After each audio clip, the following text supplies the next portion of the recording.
Bienvenue dans votre édition France 3 Pays Catalans. C'est une statue qui vaut plusieurs millions d'euros sur le marché de l'art et pourtant à Perpignan, elle est laissée dans un état pitoyable devant le collège Saint-Exupéry.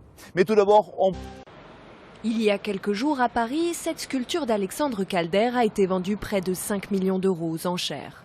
Perpignan aussi possède une œuvre de l'artiste installée devant un collège, un stabile similaire mais dans un tout autre état. Genre les insultes, elle a été taguée, retaguée, reponcée. Là, il manque un boulon. Elle est vraiment dans un état, c'est une honte. C'est refait, c'est repeint chaque année, chaque 2 ans. Là, on voit parfaitement des traces de ponçage, réécrit par-dessus, un coup de peinture par-dessus, repeinte. C'est scandaleux.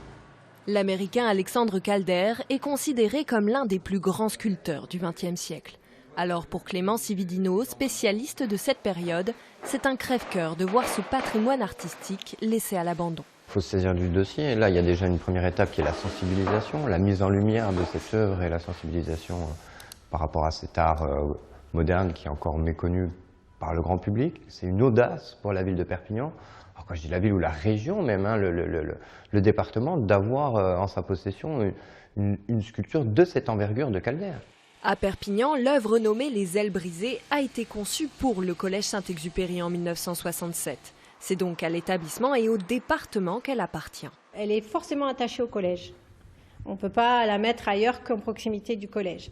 Donc l'idée, c'est de voir, on a déjà commencé, ça fait plusieurs mois, même un peu plus d'1 an, qu'on travaille à voir comment on peut mieux la protéger en la déplaçant de quelques mètres pour qu'elle soit toujours visible, mais pas forcément accessible physiquement.